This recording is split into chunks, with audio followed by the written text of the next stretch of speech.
Hello YouTube, I'm Chris, and today we're going to make this rustic cooler. I want to give a shout out to Ryan and Wee Wee. I hope you like this video, so let's get started. The first step so that we can use the wood is to remove the nails. This is the easiest way I've ever seen to remove nails. This tool is called an air locker. I'll put a link to it in the description below, so you can get one if you want.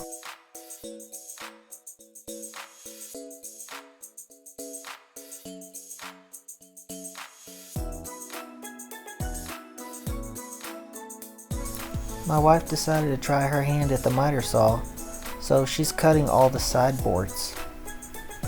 I set up my stop block and I'm cutting all these boards to 32 inches. These boards will make legs.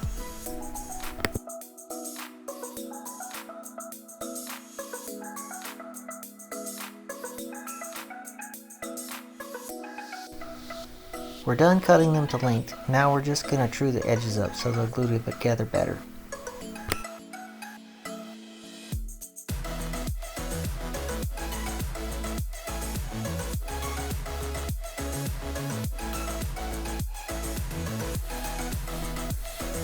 These boards are a little bit wet, so they're making kind of a mess and they're hard to cut.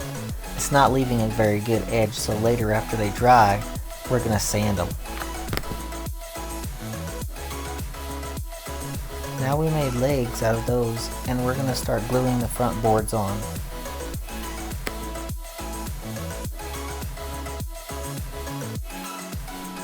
We're going to use the silicone glue brush to spread the glue.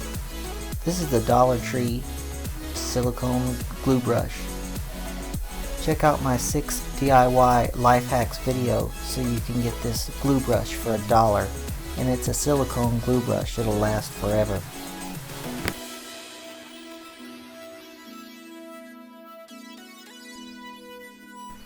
We're going to use some brad nails just to hold it together until the glue dries. That'll make it so we can work with it a little bit easier.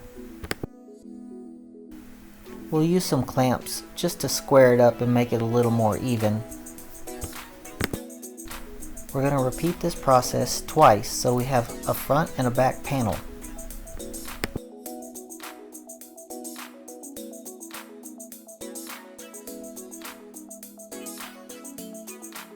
Next, we attach one piece to each side to square it up. Next, we'll put it on the table. We'll align it with the corners of the 90-degree edge of the plywood, and we'll screw it down so that it can't move, but it'll be perfectly square because the corner of the wood is perfectly square.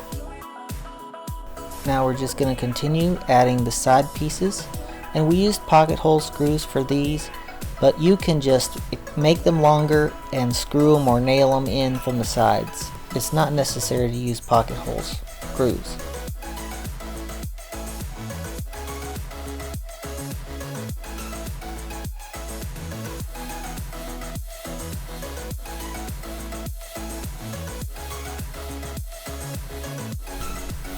And of course, we're just going to repeat the same process for the other side.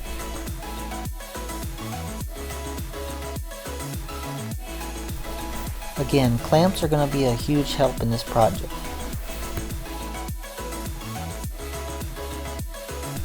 More pocket hole screws and glue to keep it strong.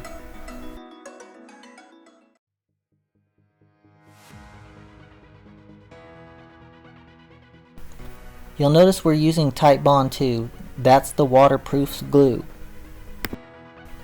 These are generally set outside where they're exposed to the weather, so you want to use some waterproof glue.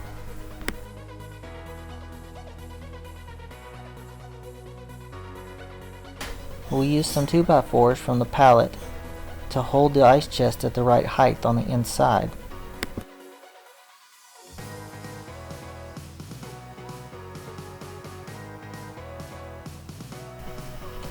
I'm going to cut what I call the face frame, or the top, which maybe it's more of a picture frame, but you'll get the idea here in a second. Now what I'm going to do is I'm just going to put 2 pieces on there and then use a straight edge to mark where the next cut will be. So I'll cut from that corner out, and that will be 45 degrees. Now that they're marked, I can make my last 2 cuts for the other corners. Once I get those cut, I can just duplicate 2 more boards to match those. That way everything will be perfectly square.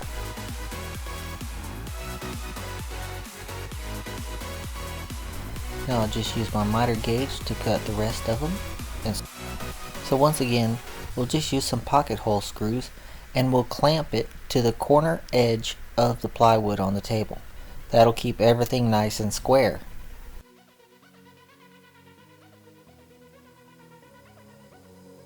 It's not necessary, but it helps to put glue on the ends.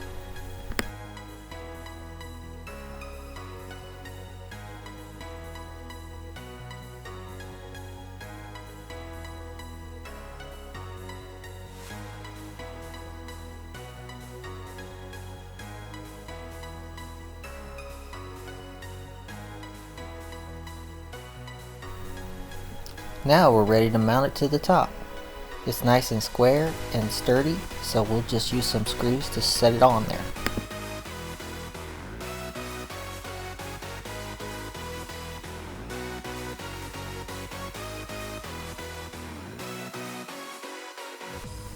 Now it's time to make the lid. I'll use some more pallet wood for that.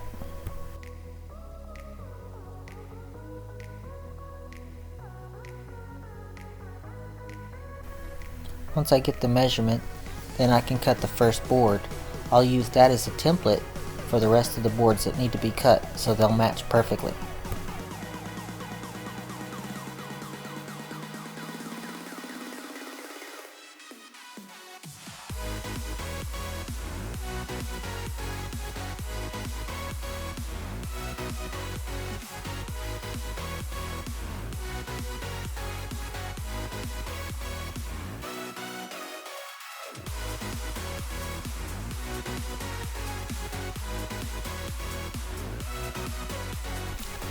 So it's time for some more pocket hole screws, and I'm just going to assemble this whole thing in one piece.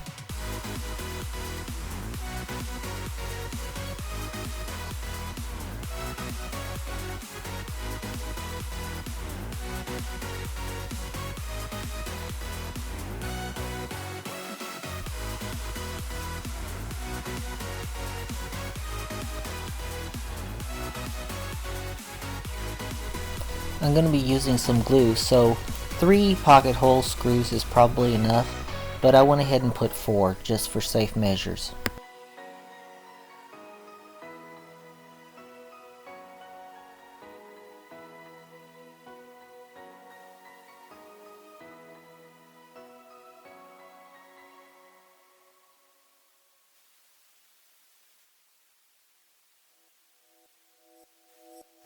I don't think I can say it enough. Use clamps everywhere you can.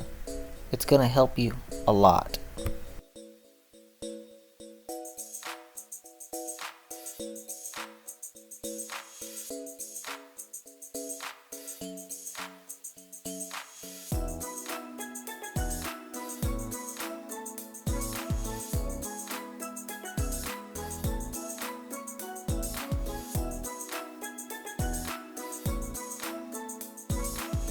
Now I need to cut some more edges straight on some of the remaining boards. I always try to straighten the edges up. That'll make things glue together better. And it also looks nicer when you're working with wood that's not perfect. These are the boards that will become the sides for the lid. These will be the most visible edges on the lid. More glue and some pocket hole screws will make this nice and sturdy.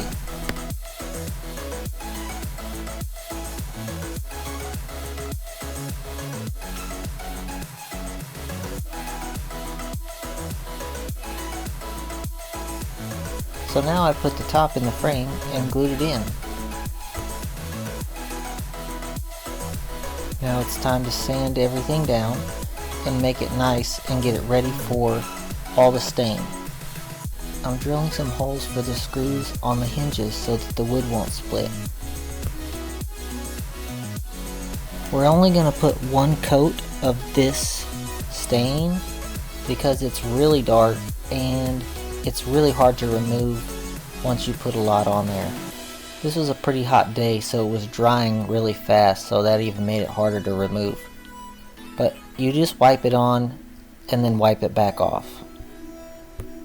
So I'm going to put some holes so that I know where the screws are going to land on the handle on the inside. That'll help me tighten it all up and without damaging the wood or splitting it.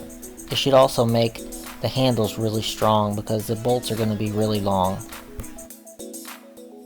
I made these handles off camera, but they're just made from some scrap 2x4s off the pallet.